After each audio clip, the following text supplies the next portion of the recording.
That's it. That's it. Become a lazy bum. Okay. All right. So we're up and running. Nobody's here yet. Nobody's there to check our stuffs. I guess No, I we'll could. never know. We'll never know. Da, da, da, da, da. Bippity boppity boo. Testing our opening music. Okay. Yeah. All right. So we're up and running. Our opening hymn. We are in Utah. Mm-hmm. Oh, da, da, da, da, da, da, da, da, da. Dun, dun, dun, dun. I hope everyone's doing good this fine weekend. Yes. Welcome to the show. Yeah. Well, we're not. Well, yeah. It's a welcome now. So welcome to the show. It's on, like Donkey Kong. And we have a couple of housekeeping to get out of the way. Oh, a couple of housekeeping. One, we're going to be uploading this weekend the newest subscriber show. On that, we're going to dive into our thoughts on this whole Fauci email. And not just Fauci email, but like the deception, the wackery that is happening in our medical community. The wackery. But today's show is we're going to be talking about the secret diaries of Admiral Byrd, which is way more fun. Yes, it is. All right, excuse me 1 second while I make some noise. But yeah. So that one's going to be, our today's show is going to be fun. I'm looking forward to it. So before we get started on that, we have some fun news. Fun news. You want to do mine or yours first? I think we should lead off with yours. Okay, so we have officially reached zombie apocalypse. I think we did a couple years ago, as social media and that really started to ramp up and people were wandering around looking down at their phones. I mean, even with my children, sometimes I have to, like in the grocery store, tell them, like, watch where you're going. They're, looking at their phone. So an industrial designer, Peng Ming Wook, 28 years old. Say the name again. Peng Min Wook has invented a safety device. He's calling it third eye. And this is literally a third eye. You strap it to your forehead, it goes right between your eyes, and it acts like an eyeball. And the device, he says, is a satirical solution. Does it even have an eyelid? It looks like. Looks like a frog's eye or something. It doesn't have any lashes, though. That's the next version. If you look right here, I'm telling you what. No, don't do that in, because the eyelash ladies like Heather, it's extra business to lash up the eye, and then could put some eyeshadow around it. You could decorate it, and then it'll come in colors. Like right now, the guy's sporting a green eye. It's going quite the flesh around it will come in different ethnicities. No, you just makeup kitted into it. Mm-hmm. So this actually senses when the user's head has been lowered to look at the phone, and it opens that translucent eyelid. So it likely does close when you're looking straight ahead. So just like a boil or something, just like a goose egg. Well, does it like show it into like a little screen on your phone as you're... So what happens is when the person comes within 1 or 2 meters of an obstacle, the third eye beeps to warn them of danger. So 2 guys with 2 third eyes. They sound like ambulances passing in the night. So anyway, probably not very useful on a crowded street, but the whole street's just humming with beeping third eyes. He says, as we cannot take our eyes off of our smartphones, the extra eye will be needed in the future. You put a car alarm. Oh, that is hilarious. Well, I do have some news. Mine is also about a third eye.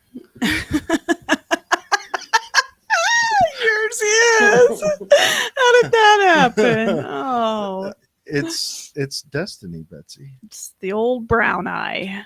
So now this comes from a couple months ago.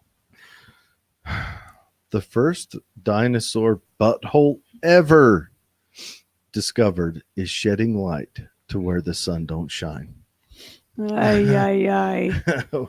We're reading this off of Life Science. So they found a preserved dinosaur butthole. And it's quite unique. It was it looks like it declared for mating a lot like bamboos do. So let's read on.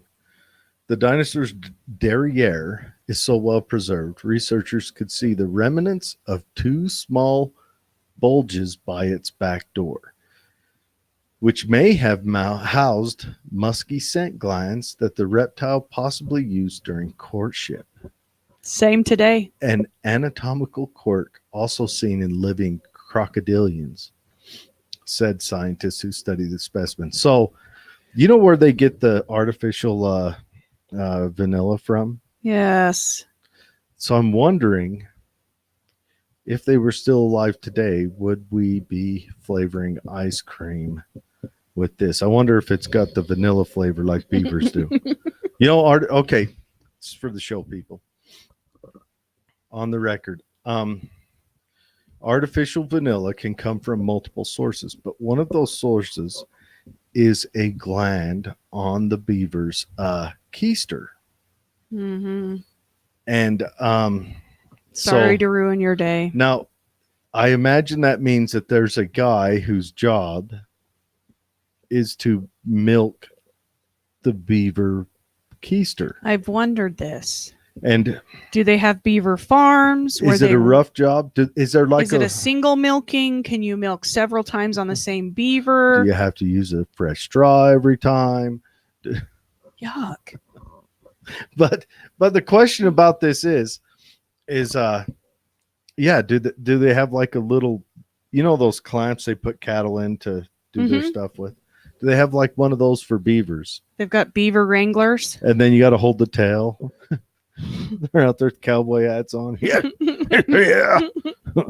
So gross. But yes, so the first butthole. So can you imagine if I found a dinosaur butthole? First of all, I'd be like, oh, it's a rock, and I'd toss it away. That's a weird hole in a rock. That would be framed on my wall. They're like begging to have it. If they put this up for sale, I'm wondering what my limit would be.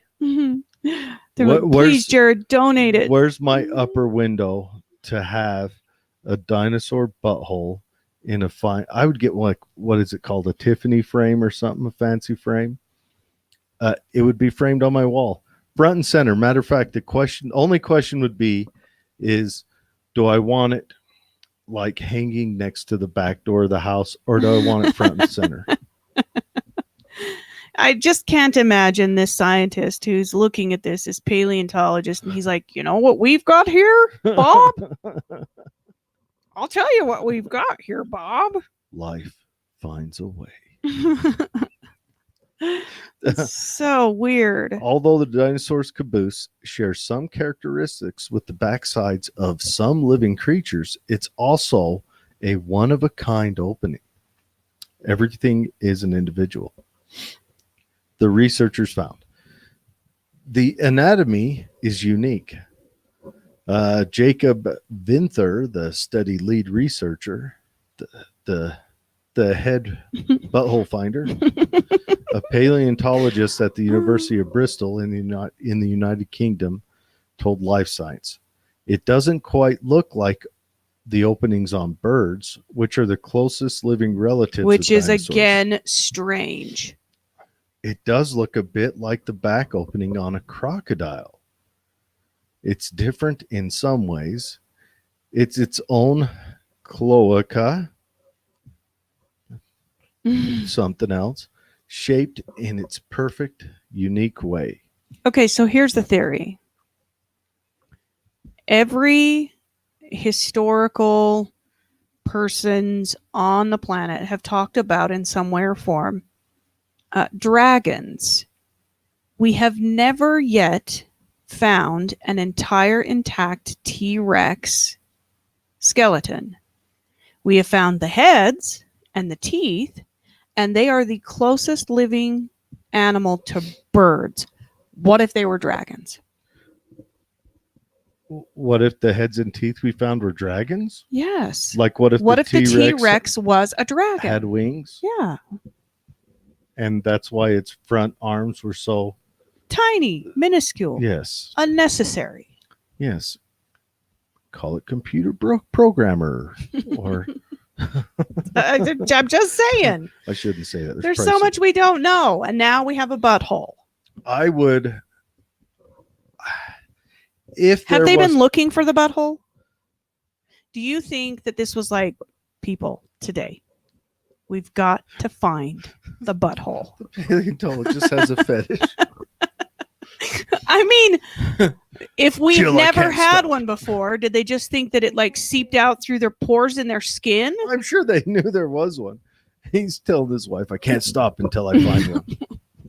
My life's mission. I can finally retire. I would, man, it would be the same. Like, okay, if it's on a flat rock, I would frame it. If it's not, I would build one, like one of them fancy little pedestals you put under a bust of, it'd be the talking Mozart. Point.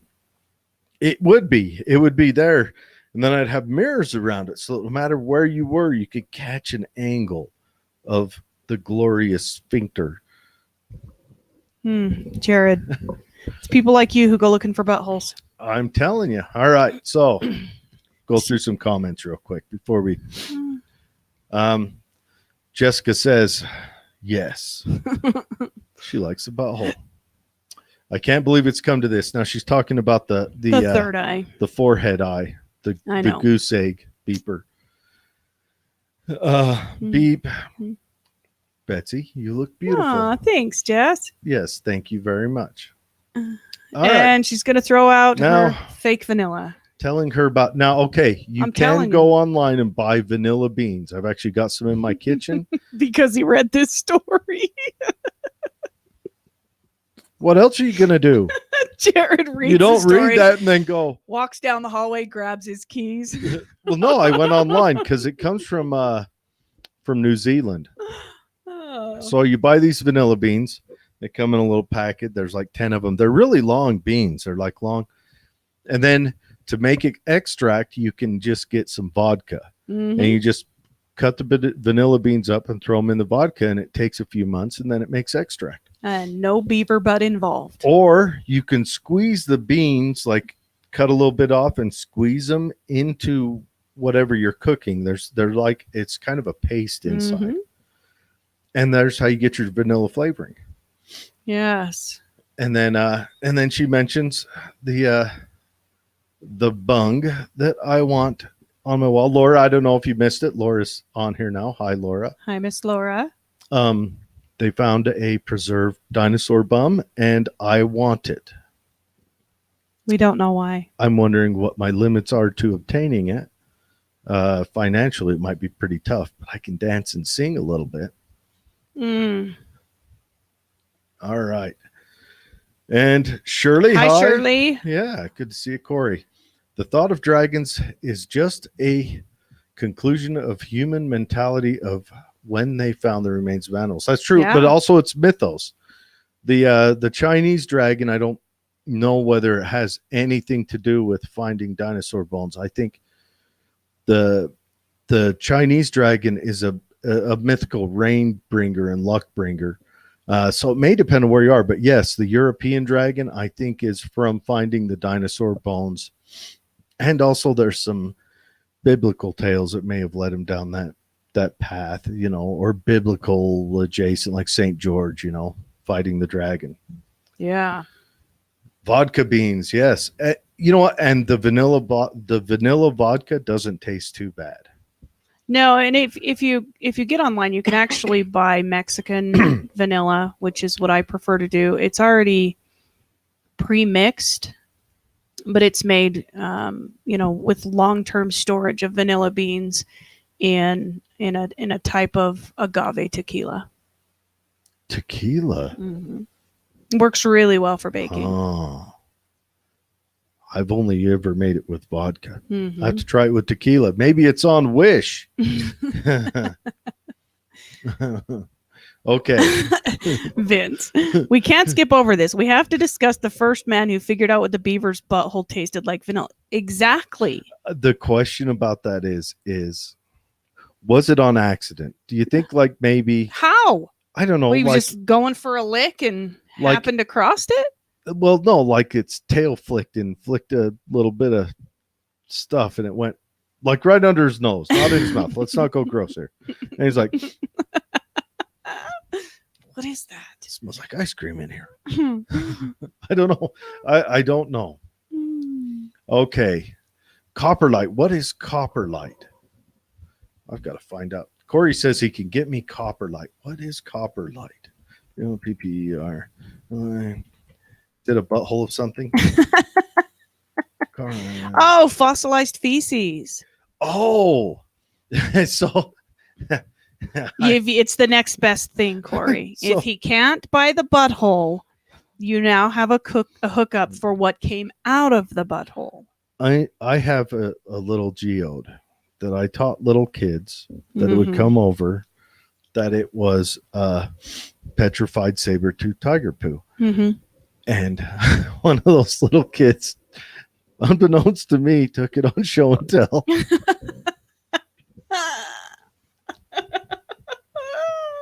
Who?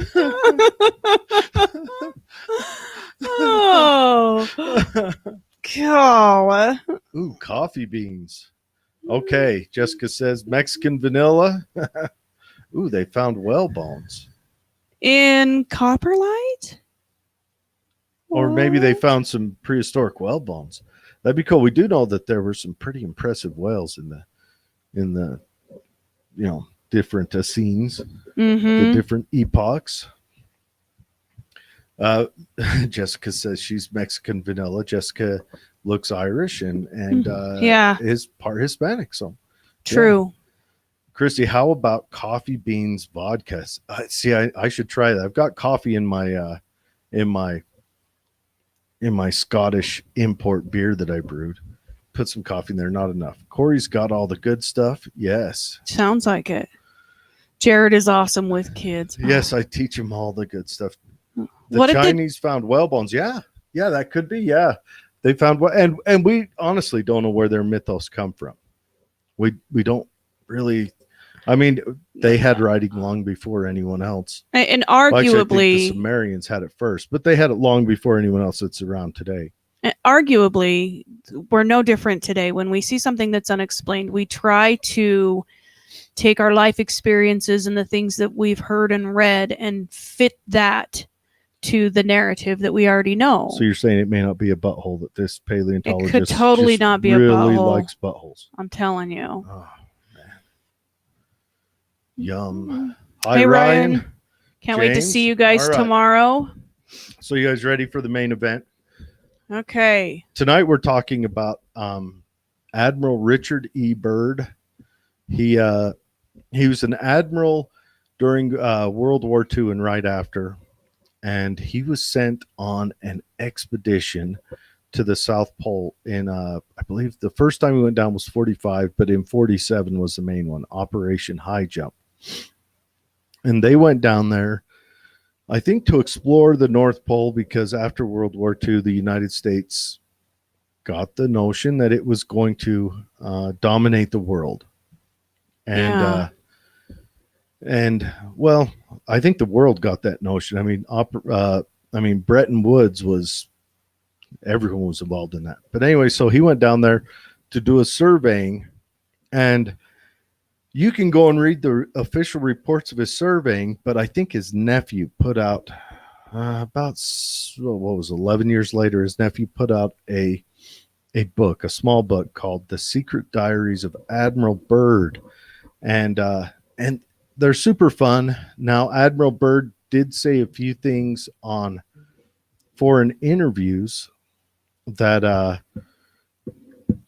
that lead you to maybe think maybe this wasn't just his nephew grifting. Also, there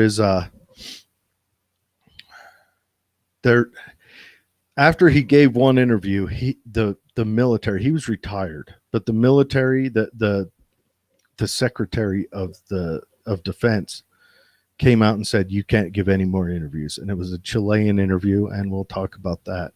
And then also, on a side note, interesting side note, the Secretary of the Navy, James Forrestal,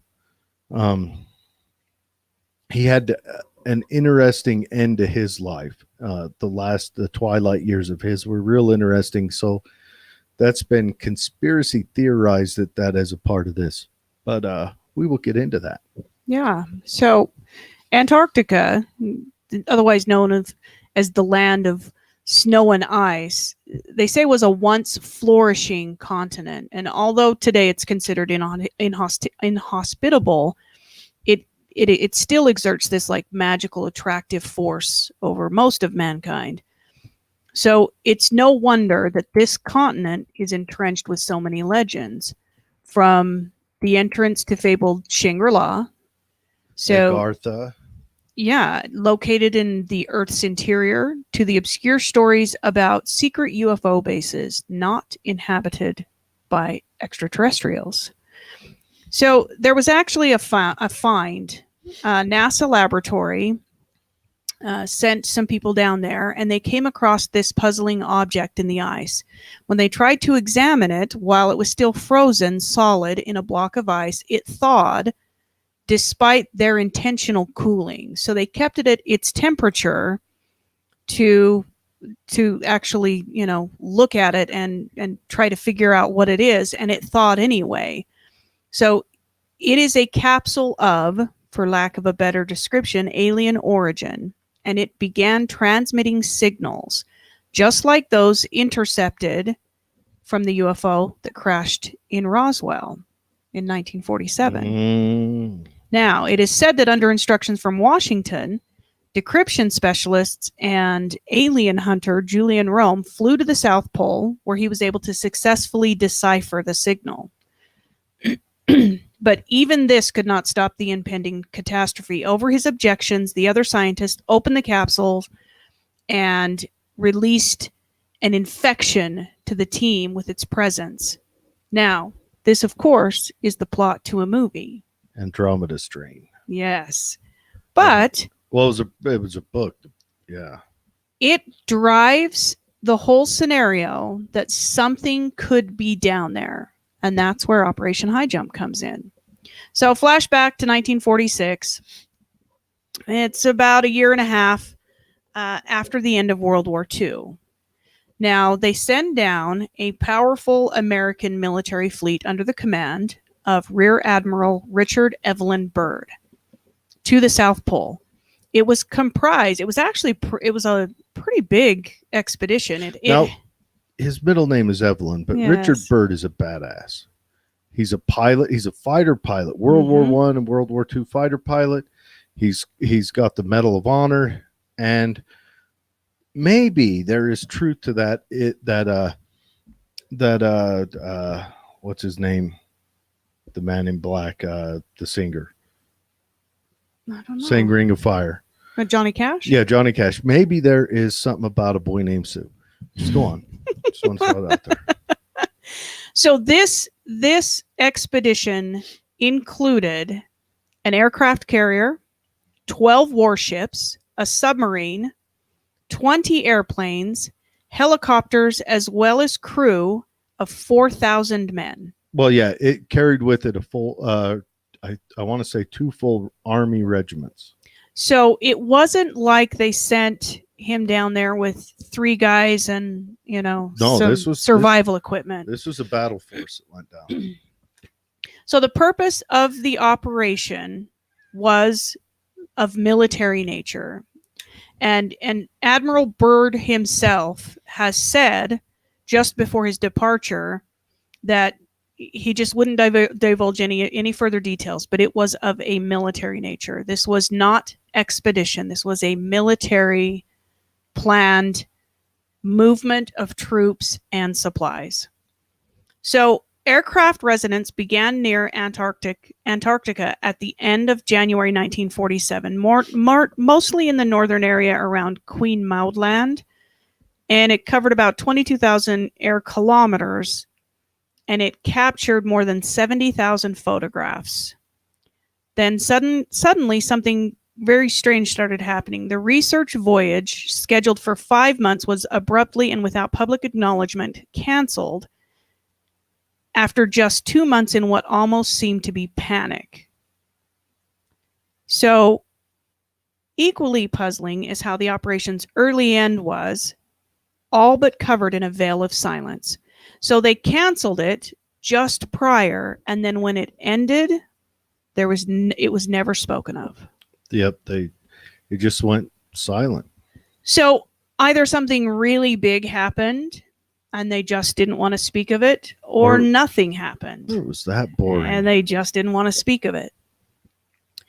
So they had several different issues down there. There was a couple of people that passed away. They did encounter some German U-boats and that were surrendered in the Argentinian harbor. I mean, this was a full-scale operation. Now, what? German U-boats in Argentina, you say? So what we have to remember is this is right at the end of World War II. And right at the end. And Germany, I mean, we've all heard the stories about how high German officials, and possibly he himself that shall not be named today, ended up in Argentina. Yeah, fled to South America through Argentina. And Argentina was an ally of Nazi Germany, an economic ally. They didn't send any war-fighting forces. But what happened is Argentina had some minerals, and this started back in World War I, but had some minerals that they started trading with in World War I, the Central Powers, and then in World War II, continued to trade with the Axis. Argentina a lot of South America at the time kind of had a sour taste in its mouth over the United States because of a lot of the stuff that we had done right at the turn of the century, where they had fought to gain independence from Portugal and Spain, and we went down there under the guise of aiding them in that, and then kind of let our corporations take over. And at that time, well, probably still today, but used our military as a corporate takeover force, you know. But anyway, so Argentina was selling them mostly minerals to make nitrates and stuff. There was a big deposit. And Argentina is the closest landmass to Antarctica. Yeah.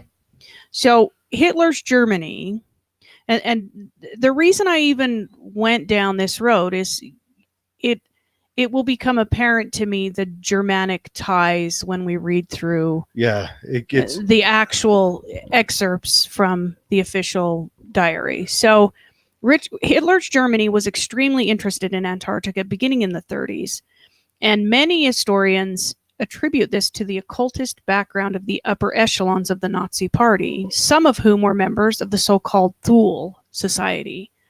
In studying translations of old Tibetan, Indian, and Greek texts, they came to correctly believe that our Earth is hollow and inhabited within, and Ultima Thule is supposed to have been the name of the capital city of the continent Hyperborea, older than Atlantis and Lemuria. And according to Thule texts, the Hyperboreans were a highly technologically and socially advanced people. So they were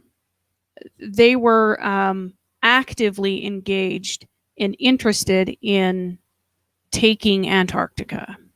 Yeah, they wanted. Now, you go to the Hollow Earth stories. There's a couple of them. You got Hyperborea, you've got Agartha or Agthartha. It depends on, I guess, it's probably translation differences, but some of it is that it's honeycombed with caverns underground that go everywhere, and there's civilizations living down there, lizard people, queens of Great Britain, things like that. And then the other one is that the earth is hollow, that the crust is just a crust. And inside of that, there's a whole nother subsection. Yeah, there's a whole nother earth, which in some stories it's inverted, and there's still a core in there, but the core is their sun, but then they wouldn't have night. It all gets extremely complicated, folks. So the members of this Thule society hope to make contact with these fabled inner earth civilizations, sending out various expeditions to Tibet, the Andes, the Mato Grosso, the North Pole, the South Pole, where they suspected these openings to the Earth's interior were located. Their beliefs were further supported by odd reports from polar explorers. For example, the discovery of the warming wind north of the 76th parallel, and the fact that birds and other animals are drawn in direction of the pole, although it is allegedly cold and inhospitable there. So they were kind of taking cues from what we were learning geologically and in the animal kingdom to further the idea that there was an opening at these poles. Now, they actually did, 1938, they sent an aircraft carrier and a catapult ship, which I don't understand. A catapult ship is a ship that has the ability to send off aircraft. It just has a catapult that, through the use of steam, builds up pressure, and then it shoots the aircraft off. It needs a shorter runway. So they sent it to Antarctica under a Nazis' Antarctica expedition. And they reached Antarctica on January 19th, 1939. So the pilots flew over the territory of about 600,000 square kilometers in northern Antarctica, roughly the size of the Third Reich at the time. And they photographed 350,000 square kilometers. Now, each one of these aircraft discharged aluminum rods bearing swastika flags every 25 kilometers and named this region that they had claimed as New Schwebenland. Yeah, this was the Nazis did this. The Nazis Yes. did this. And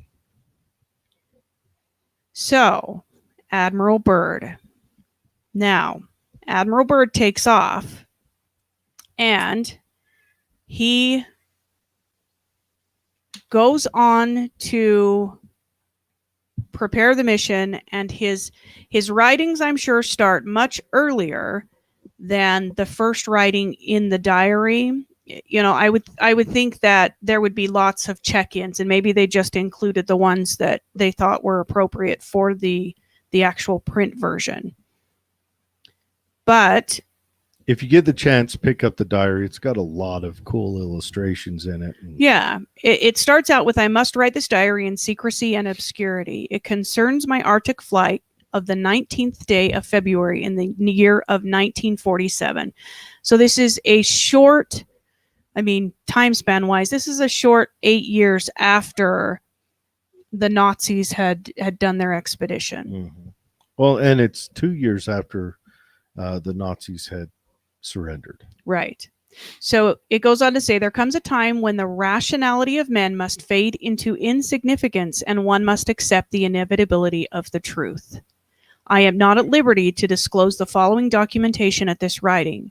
Perhaps it shall never see the light of public scrutiny, but I must do my duty and record here for all to read one day.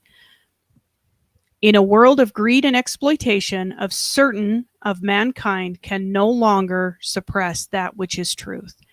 So if we go back and kind of set this up, Admiral Byrd was a stand-up guy. Mm-hmm. He had never been disciplined. He had a long-standing military career. If he wrote these things, if he in fact wrote these things, then it makes for a hell of an interesting story.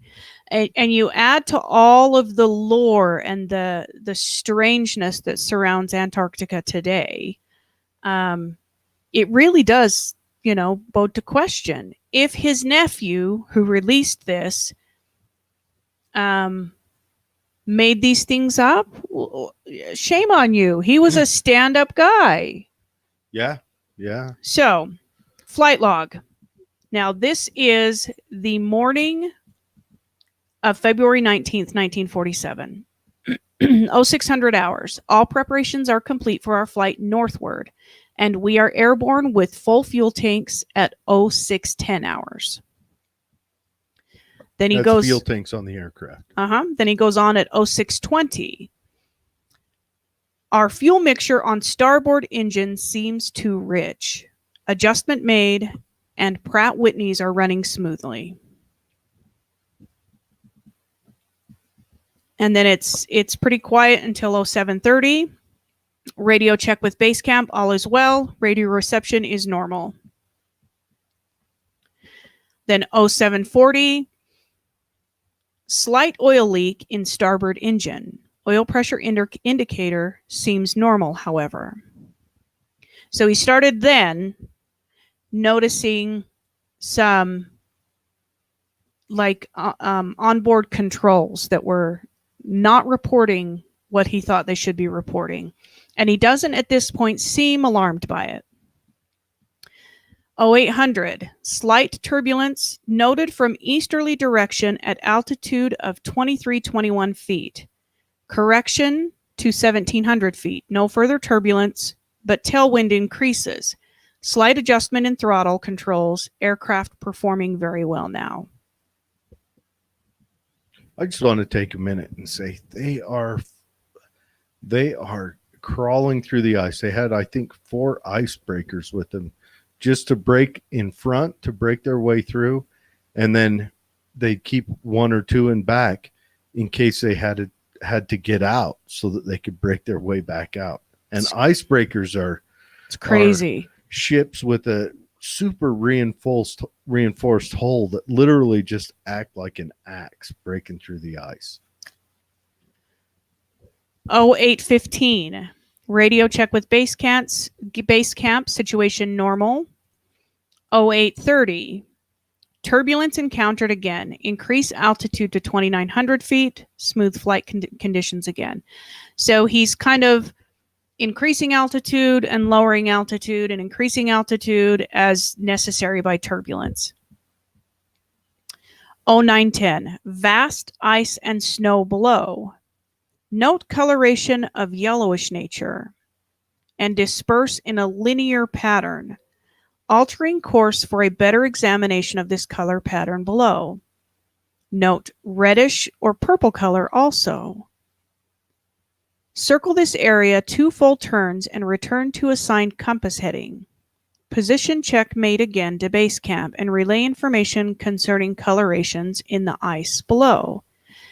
So we didn't know a ton back then. We knew it was occurring, but it's likely we didn't know a ton back then about Aurora Borealis. And that is something that is experienced heavily down in both poles. And the colorations of it are blue and green and yellow and purple and all those things. So he may have been seeing that at this point and just really had no bearing for what it was. So then he goes on, 0910. So he sees the colors. He does 2 full turns and then returns to his assigned compass heading. And then he reports approximately about the same time that both magnetic and gyro compasses beginning to gyrate and wobble. We are unable to hold our heading by instrumentation. So full failure of instrumentation. He then he says, take bearing with sun compass, yet all seems well. So he says, I'm still traveling in the same direction. I used the sun compass, but my instrumentation is not working. He goes on to say the controls are seemingly slow to respond and have a sluggish quality, but there is no indication of icing. So things aren't icing up, but they're not performing like they're supposed to be. About 5 minutes later, he puts, in the distance is what appears to be mountains. Then about 30 minutes later, he puts 29 elapsed flight time from the first sighting of the mountains. It is no illusion. So he flies towards them, thinking it's an illusion.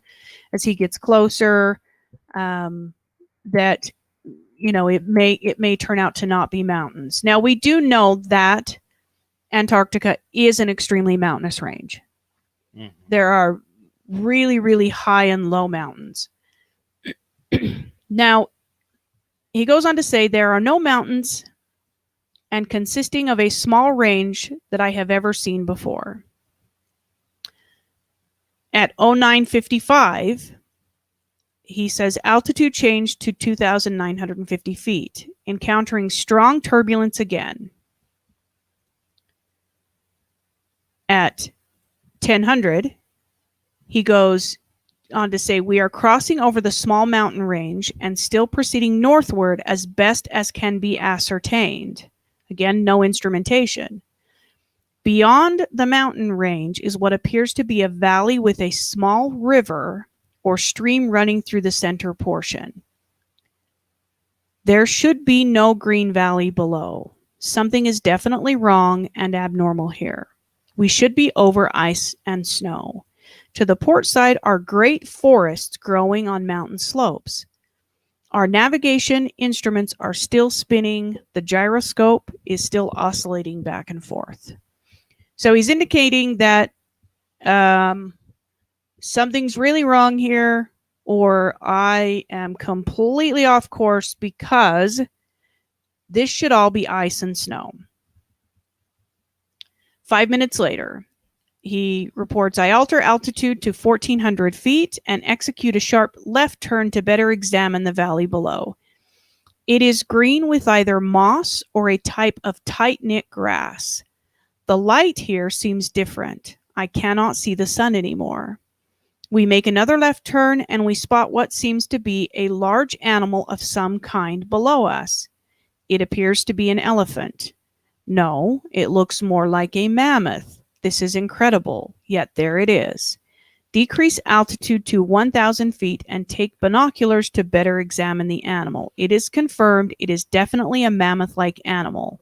Report this to base camp. So if he saw a woolly mammoth in 1947, that means he would have saw a woolly mammoth, 8,000 years since they were extinct? 8 to 10,000 years since extinction. Now, up on the screen for those watching, I've got the actual diary in PDF form. I'm scrolling through it.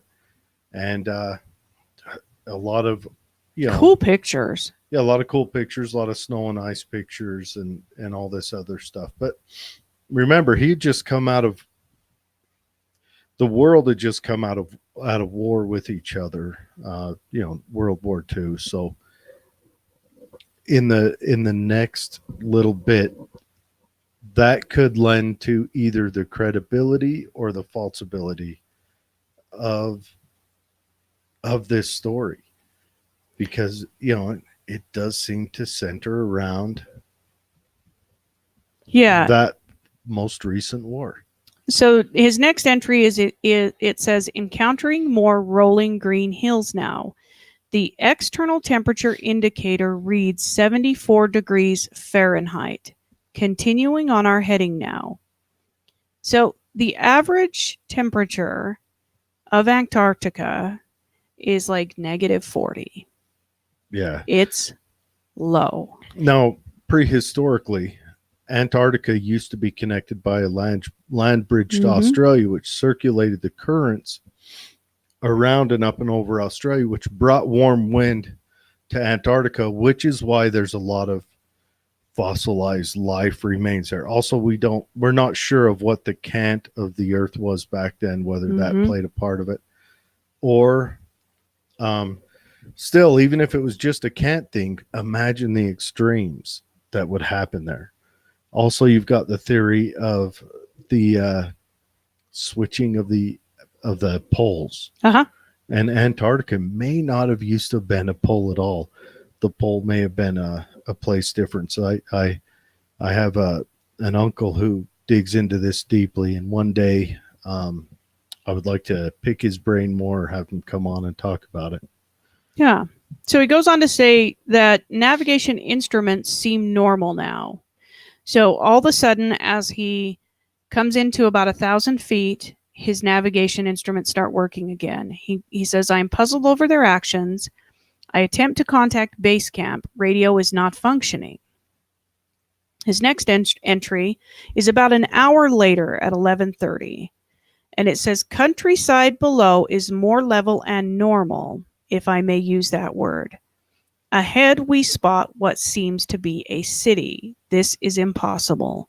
Aircraft seems light and oddly buoyant. The controls refuse to respond. My God, off our port and starboard wings are a strange type of aircraft. They are closing rapidly alongside. They are disc-shaped and have a radiant quality to them. They are close enough to now see the markings on them. It is a type of swastika. This is fantastic. Where are we? What has happened? I tug at the controls again. They will not respond. We are caught in an invisible vice grip of some type." So he sees... Interesting. A type of swastika. He sees flying saucers with swastikas. Now, interestingly enough, the Germans actually developed a type of disc-shaped anti-gravity aircraft that they were going to use for warships. Did they develop? But did they? Yeah. Did they? But we'll go into that it? in a minute. I've got that. But they couldn't appropriately man them with weapons. They just weren't working out. So they were never used for that. Yeah, if you've got something that just floats, like that's when they talk about hover tanks. So if you have something that just floats and you propel something off of that, essentially that platform you're on is going to have to move and buff it with whatever you propel. So 1934, they were called RFZ discs, and they were vast programs in highly advanced disc aircraft. And they were overseen by Himmler's SS, specifically the SS Technical Branch, Unit E1V. And they were created to explore various alternative energies. Now, it's interesting to me that the Germans had been to Antarctica not that long before. They had, for 14 years in the making, been developing these disc-shaped anti-gravity machines. And Byrd reported seeing a swastika-type symbol. It's all very connective.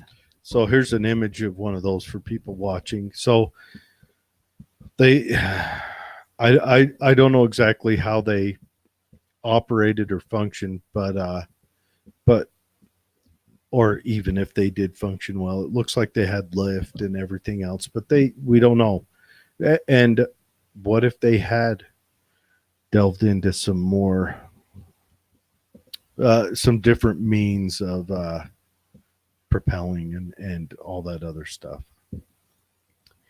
So he goes on to say that he tugs at the controls again. They will not respond. We are caught in an invisible vice grip of some type. So he's being held or pulled toward the land. At 11:35, he says, our radio cackles and a voice comes through in English with what perhaps is a slight Nordic or Germanic accent. The message is, "Welcome, Admiral, to our domain. We shall land you in exactly 7 minutes. Relax." So they take over the aircraft. Yeah. So he says that he has no control over the aircraft, and he's being pulled to Earth, and he's told to relax. The voice goes on to say, "Admiral, you are in good hands.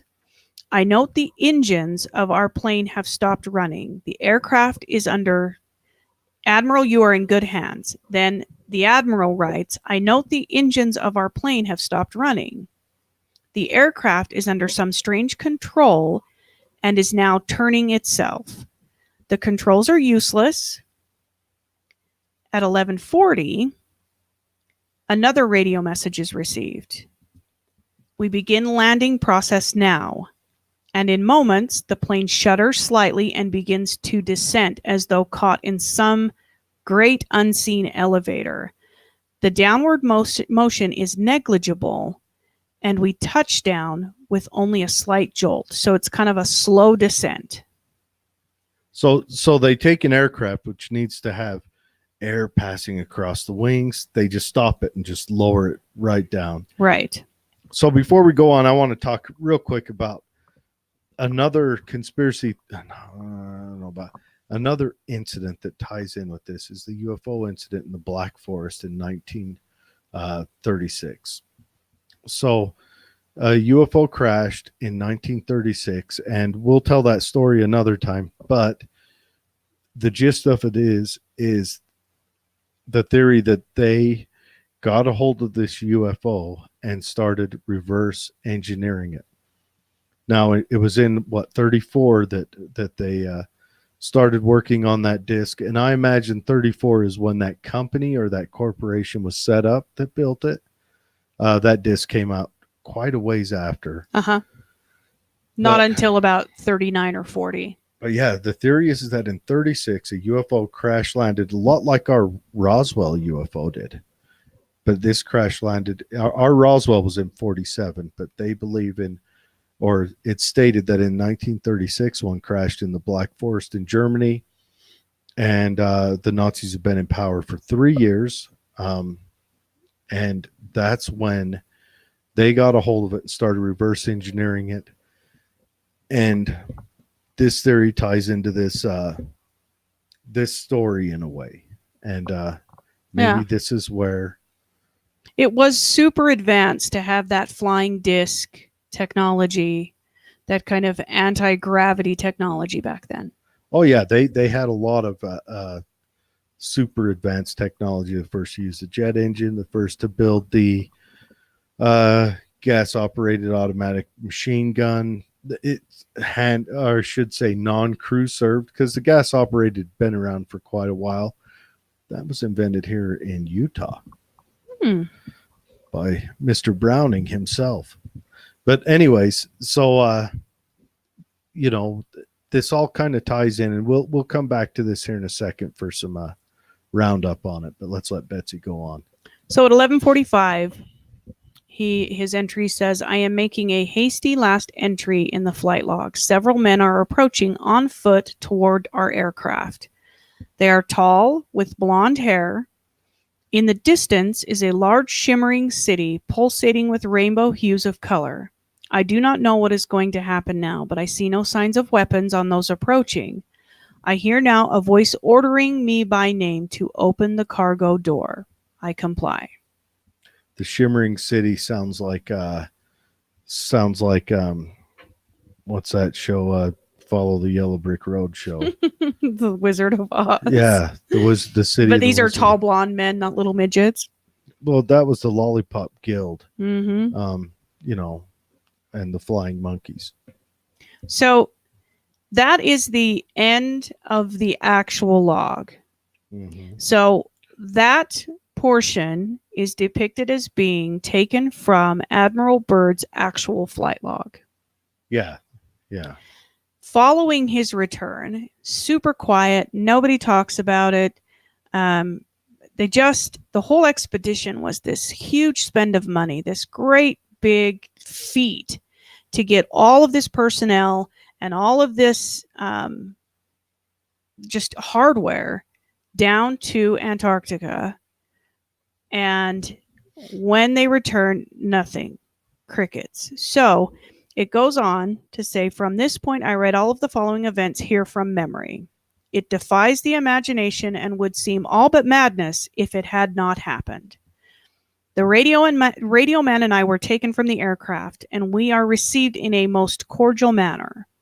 We were then boarded on a small platform-like conveyance with no wheels. It moves us toward the glowing city with great swiftness. As we approach, the city seems to be made of a crystal material. Soon we arrive at a large building that is a type I have never seen before. It appears to be right out of the design board of Frank Lloyd Wright, or perhaps more correctly, out of a Buck Rogers setting. We are given some type of warm beverage, which tasted like nothing I have ever savored before. It is delicious. After about 10 minutes, tastes like beaver butt. Two of our wondrous appearing hosts come to our quarters and announce that I am to accompany them. I have no choice but to comply. I leave my radio man behind, and we walk a short distance and enter into what seems to be an elevator. So you have to imagine, if this did happen, like, you're not going to fight. You're going to be like, all right.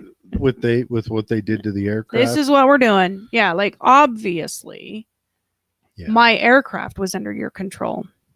He goes on to say, we descend downward for some moments. The machine stops, and the door lifts silently upward. We then proceeded down a long hallway that is lit by rose-colored light that seems to be emanating from the very walls themselves. One of the beings motioned for us to stop before a great door. Another interesting thing is he never says one of the people. He never says one of the men. Figures or beings. Mm-hmm. He's clearly delineated between him being a human and whatever these are. But they are human looking. Yeah, human-like. They're blonde haired. They're Nordic aliens. This is kind of where the Nordic alien theory comes from. It originates here. Over the door is an inscription that I cannot read. The great door slides noiselessly open, and I am beckoned to enter. One of my hosts speaks. Have no fear, Admiral. You are to have an audience with the master. I step inside, and my eyes adjust to the beautiful coloration that seems to be filling the room completely. Then I begin to see my surroundings. What greeted my eyes is the most beautiful sight of my entire existence. It is, in fact, too beautiful and wondrous to describe.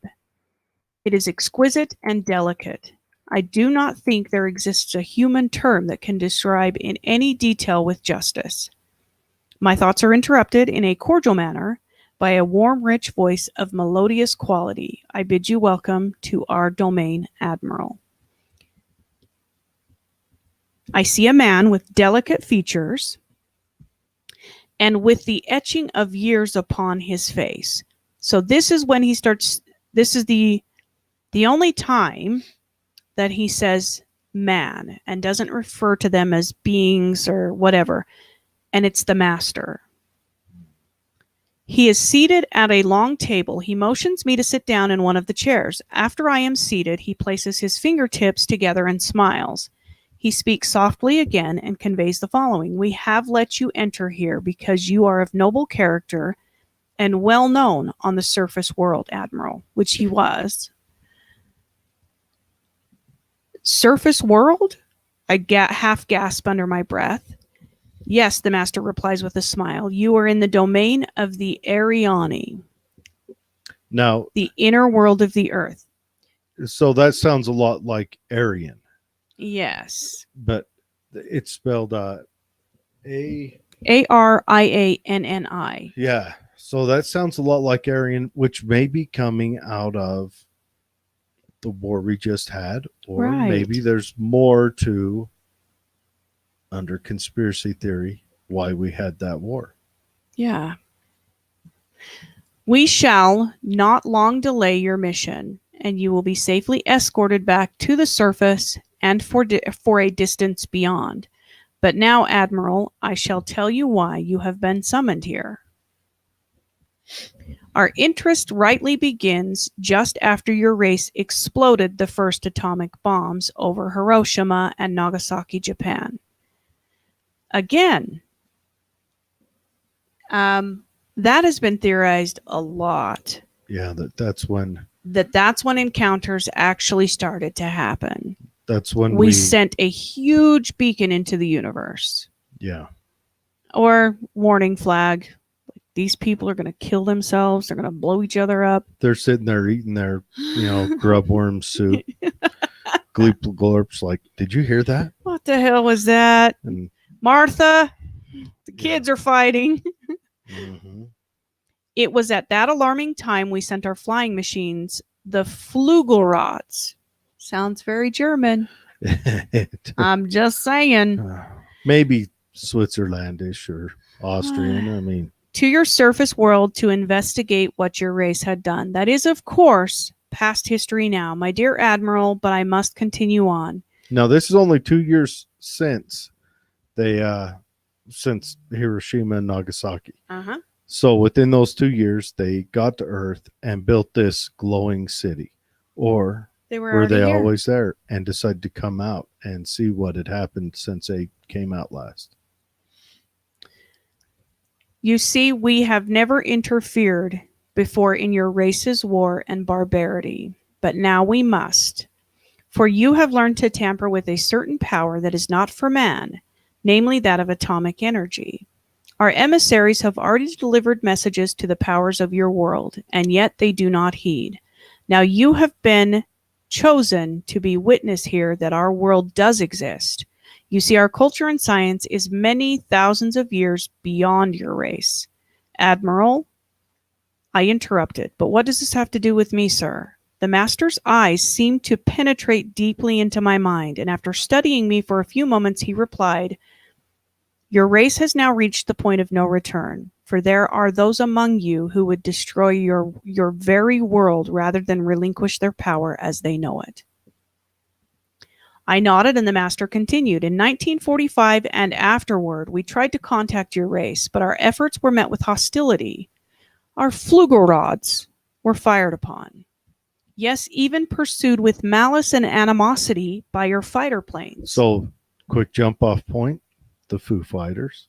The Foo Fighters. The Foo Fighters was, in World War II, the fighter pilots, especially bomber pilots, would talk about these weird aircraft that would follow them and shadow them, and a few times they were pursued. Yeah. And that's on official record. Mostly it's chalked up to kind of battle fatigue and stuff. Fighter pilots, especially the Brits, during the raids on Britain, they weren't getting a lot of sleep. Our time was filled with alcohol and whatever they could do because they were always on alert, and then they also on top of that took stimulants to get them in those cockpits.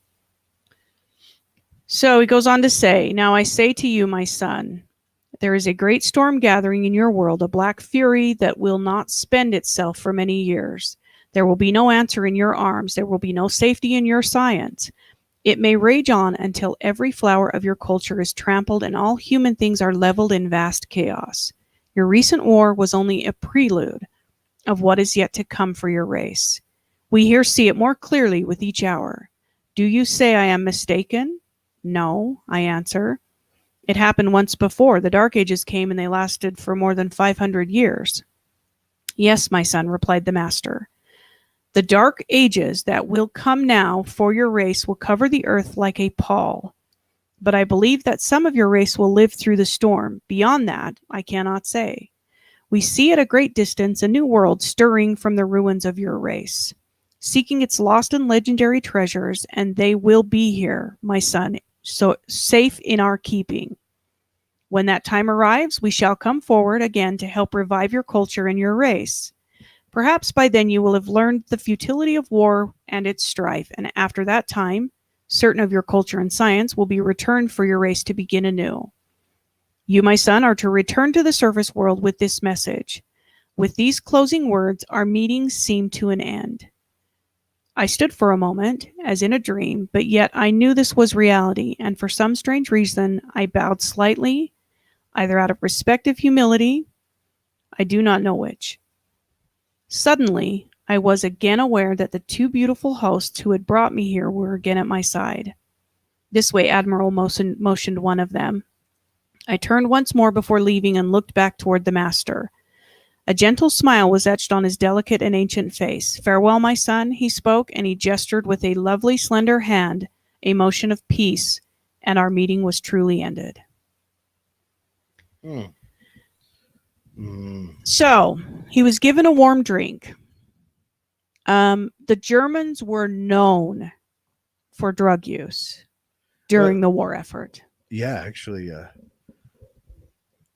methamphetamine was huge. Yeah, and that's not to neglect that we didn't use it as well. Sure. All atrocities and all advantages during war is usually used by both sides. It's just the winner gets to purvey the loser. And do you know what is found commonly in South America? Argentina area? Cocaine! Ayahuasca. Oh, yeah, ayahuasca. What if they gave him a warm drink of ayahuasca and this whole thing was a trip? Oh, but let's take a real quick side note. In 1947, in March 5th edition of the Chilean newspaper El Mercurio, Richard Byrd gave an interview, and he warned today that the United States should adopt measures of protection against the possibility of an invasion of the country by hostile planes coming from the polar regions.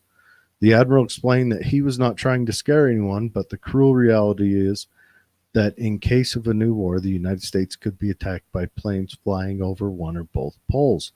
And do you know what our rocket trajectories during the Cold War were? Right over the North Pole into Russia. That was the plan. And there's for us. You know how they always show the maps that Russia releases a rocket and it flies over Europe and England and or it flies over Manchuria and Korea and Japan.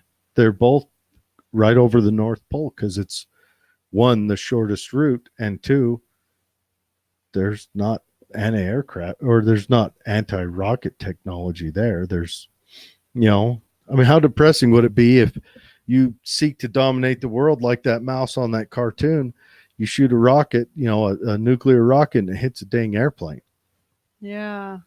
Thousands of miles from your design. I mean, it sounds horrible for the people in the airplane, great for the rest of the world, but yeah, it was all over the North Pole. So Admiral Byrd gave that. Now this interview was kind of spun by certain people to say he was warning against these flugel rods. But what I don't understand is, in his writings, he said that they were peaceful. They just wanted to tell him to stop atomic weaponry. And then they returned him. I mean, he goes on to say that he was returned to the elevator. His plane was again returned to an altitude of 2,700 feet. And they went on their way. Their magic beam just lifted him up and then threw him. Yeah. I don't know how that works from there.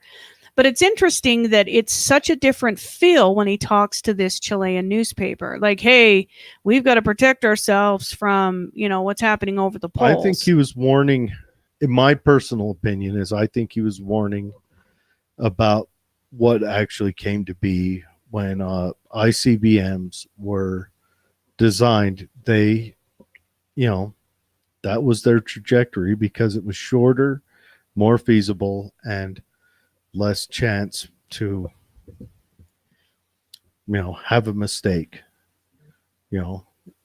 for Russia to launch an ICBM and accidentally take out the Ukraine. or for us to launch one and accidentally hit England. Mm-hmm. So he's returned to his his original trajectory in his aircraft, and he goes on in his next entry to say, "We are again over vast areas of ice and snow, and approximately 27 minutes from base camp. We radioed them. They respond. We report all conditions normal. Base camp expresses relief at our reestablishment of contact." And then about 40 minutes later, we land smoothly at base camp, and that's it.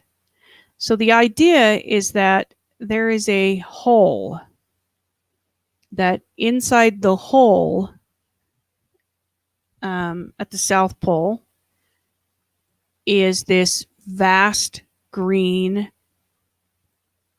land inhabited by life of some kind.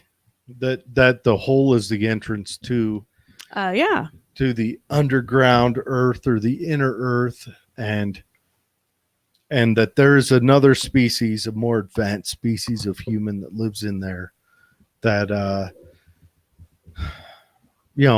and because of that entrance and because of their more tropical or arid climate, that it bleeds over into the outside. You'll get some mammoths. And I want to talk real quick about the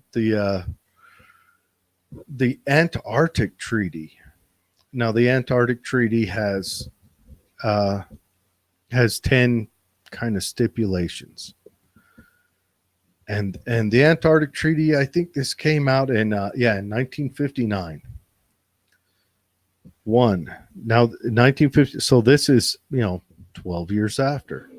No military use, and this is a signatory by all major nations. Freedom of scientific investigation, free exchange of scientific plans and data, any territorial claims put on hold, nuclear free zone,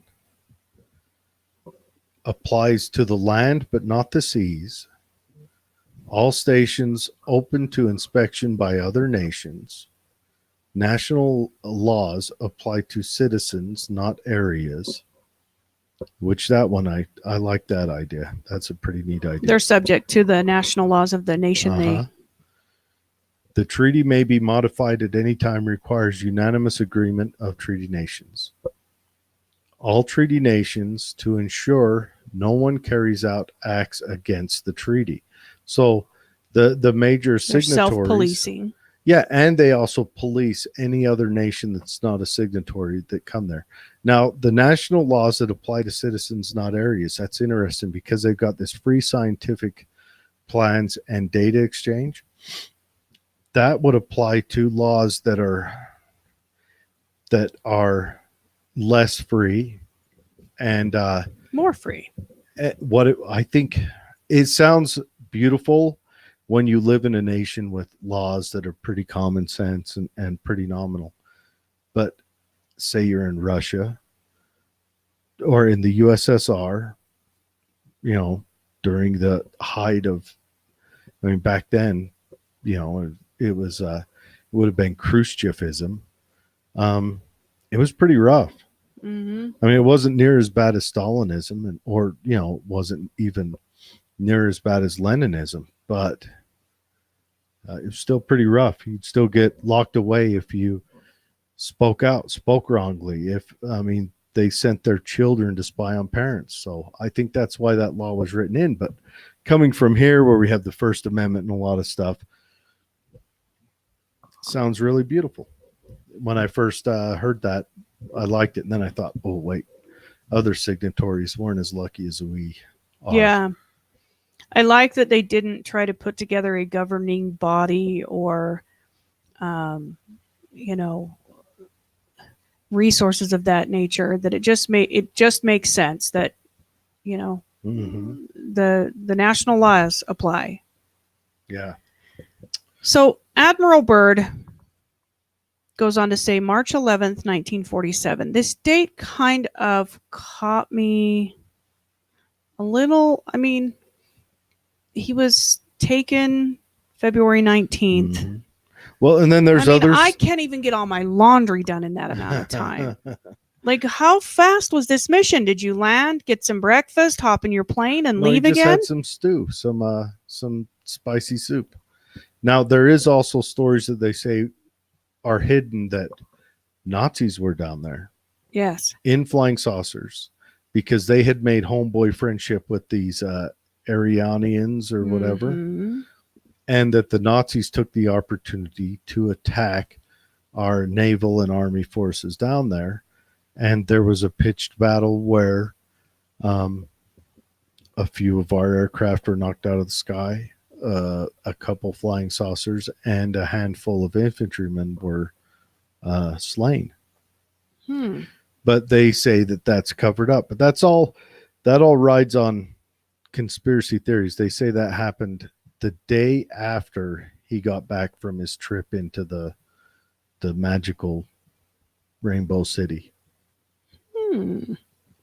Very suspect. But yeah, let us know what you guys think. I mean, now he does say that after he gets back, he attends a staff meeting at the Pentagon, and he goes, all of this, it's duly recorded. The president has been advised, and he's interviewed for 6 hours plus almost 7 hours, and he is ordered to remain silent in regard to all that I have learned on the behalf of humanity. Mm-hmm. And then let's say Forrestal, Secretary of the Navy at the time he went on this trip, on this adventure.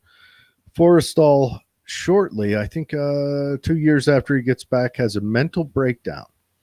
Yeah. Gets institutionalized, leaves the Navy, goes right to a institution. So he went to the veterans. It was a veterans insane asylum in those days, and then jumped out of a 6-story window and died. Very suspect. Both of them were ordered to stay silent about everything that went on there. So those parts kind of lead to the credibility.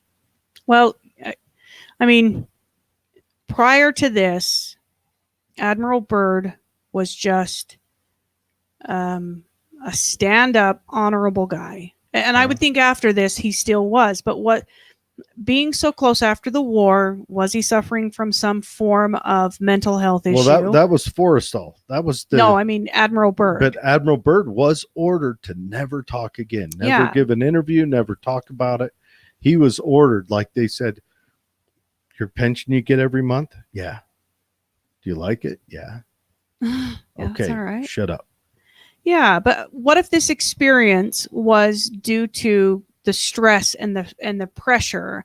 There's a couple ways that you can look at this. You can say, man, this guy, he didn't lie. This is not his thread, the thread that he's made of, his character. He's just an honest guy. So if he says this happened, well, we got some strange shit happening at the polls. The other way to look at it is... But he never once said it. This was released by his nephew. Well, again, that's the other way is, are these official flight logs? And his nephew claimed to have reported to have found this when his uncle passed away. Right. And, my initial thought was, man, maybe he was so bored in Antarctica, he started writing a fiction novel. Ooh, that's a good thought. That or the nephew just said. And then he brings it home because, like, hell, he wasn't there that damn long. And then he brings it home and he does go to the Pentagon. And the Pentagon is like, yeah, don't talk about that shit. We know that there's fugal rods down there. They're operated by the Germans. They shot down some of our guys. Ooh, zip it. Yeah. And then he tucks it away like I have many things I've written. And you just forget about it. And then you die and someone digs it up and they're like, holy shit, this is real. But what if it wasn't? What if it was just him trying to be creative? And he was like, this would make for a good story. This is a pretty boring place. What if I write a story that looks like a flight log? and then he just forgets about it. He's just writing it. He's going to release it later. Yeah, and then, it's like a fiction, totally fiction. And then he's like, I didn't like that. That was tough. Or he just got busy. Or got writer's block. And then puts it away. It goes into a trunk somewhere. He dies, doesn't tell anybody about it because it wasn't done. And then the nephew's like, oh. The nephew's reading it and he's look like, what I found. Yeah. I've got to tell everyone. Yeah, but what if it was just that? Oh, that's a wild thought. Or you could get even more wild. He got down there. The Germans were already there. They had set up a base. They fed him ayahuasca. He had this really fucking crazy experience. He thought he was in an elevator. A skinny, long-fingered German. Yeah. Or the German looked skinny, long finger after he had ayahuasca. Dressed the German in robes. The German's just getting out of a shower. This crazy American walks up all stumbling. He's like, what are you doing? They drop him back off at base camp. They're like, yeah, we messed him up. The German says, don't use the bathroom. I messed it up just a minute ago. And he's like, nuclear bomb. I mean, it's interesting that there's so much Germanic influence because if Gleep Glorp landed here, I don't think that they would have a German accent. I could be wrong. Yeah. And then there's been lots of books written about this, that the Germans made deals. I mean, you got the bell that the Germans built that is theorized to be a time travel or dimension travel thing. Lots of, I don't know.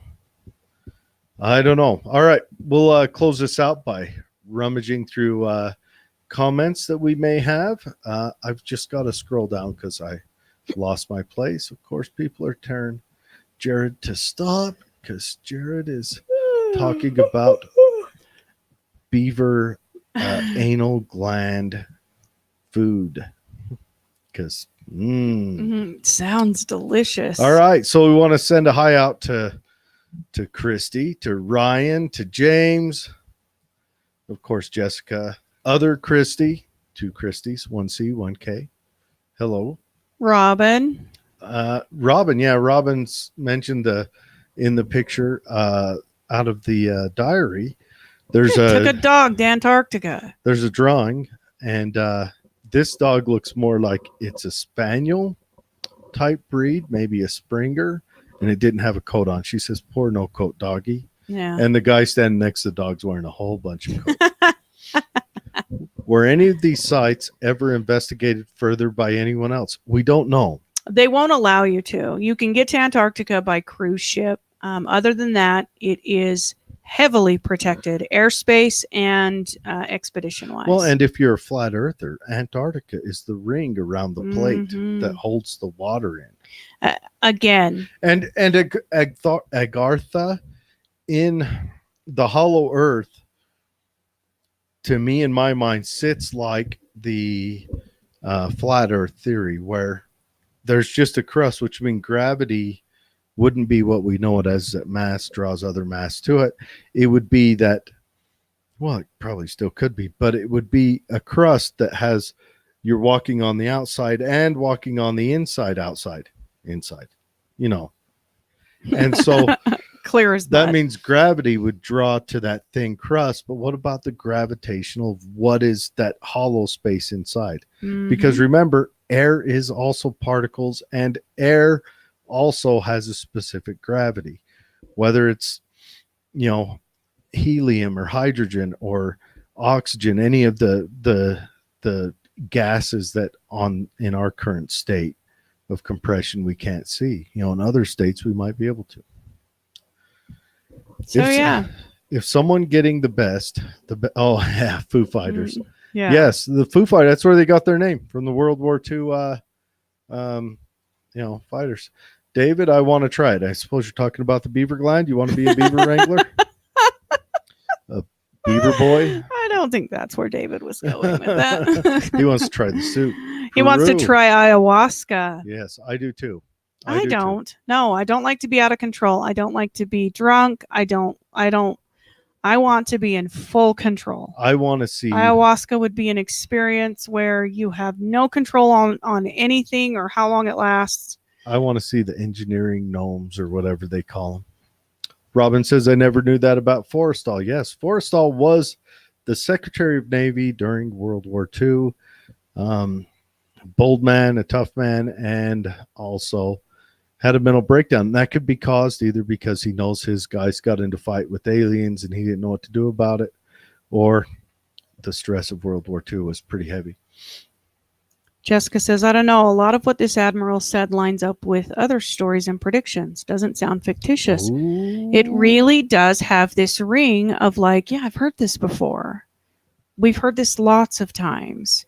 I mean, it's not just Admiral Byrd, but the Germans, those who were part of the Thule Society, actually believed that this was true. Yeah, they kind of believe that they believe that, well, craziness, that that the Aryan race is a better race that is designed through the centuries to rule and lead and all, which kind of, sadly, all races kind of have this weirdness in them. Yeah. I think the Aryans or the Nazis just took it to an extreme and started practicing it. There's a story that Admiral Byrd fleet engaged in a combat with UFOs. Yes, we mentioned that slightly just a minute ago, that multiple aircraft got taken down, a couple ships got in trouble. And if I were to venture them telling him to remain silent, that's what they were telling him to remain silent about.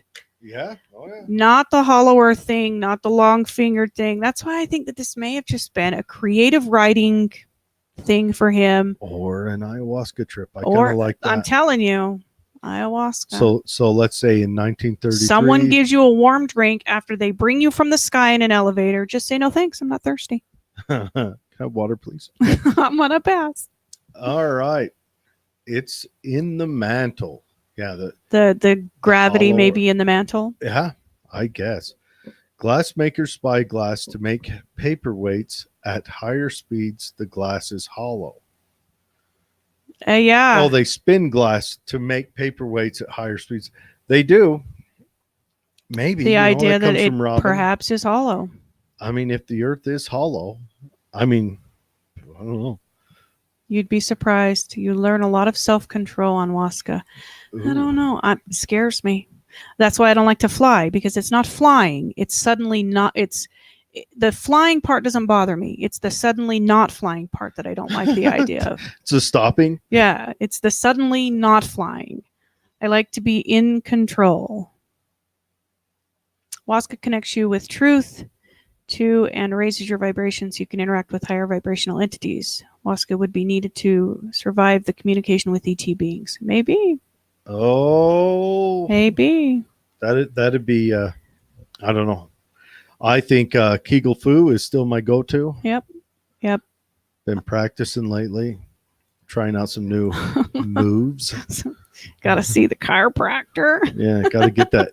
I want to get my Kegel Fu on point. I'm a green belt, trying to work my way up blue, and I want to get to black, where to brown belt at least. Brown belt's implied. You started a brown belt. Oh, well, thanks for joining today, guys. Yes, thanks for joining us. What a weird story. Yeah. What a weird story. All right, Matt, last comment. His story all the way up to the drink is still interesting. Yeah. Like, had it stopped, kind of like a Bermuda Triangle kind of feeling, like I lost instrumentation. I saw things like, man, you start, like, the beings put us on a conveyor belt, and then the master. Well, the stopping the aircraft in midair and just holding it there and lowering it, and then raising it back up and letting it go. You're out and just throws it out. The stopping is one thing. How do you get it back in motion? I don't know. They're up there and spinning the propeller to wind up the rubber band, then let it go. Anyways, thanks for joining us, everyone. We're going to hop right in and record the subscribers one. That'll be up on our And Operation Popeye will be released with this one. Operation Popeye. If you've never heard about it, it's real interesting. It's our last subscribers only. Humana. This one's going to be kind of us just chit chatting about Fauci's emails and what we think about it. I know it's real big in the news, but the Operation Popeye's an interesting one. Check into that. That is weather control. Weather control during Vietnam. So it's not new technology. It's not like we did this last week and we've been perfecting this for a long time. We've known about this stuff. I mean, China used it in Beijing. Yeah. During the Olympics. All right. Thanks for joining us. And we will have a great week. Yeah. Have a great week. And we'll chat with you guys next Friday.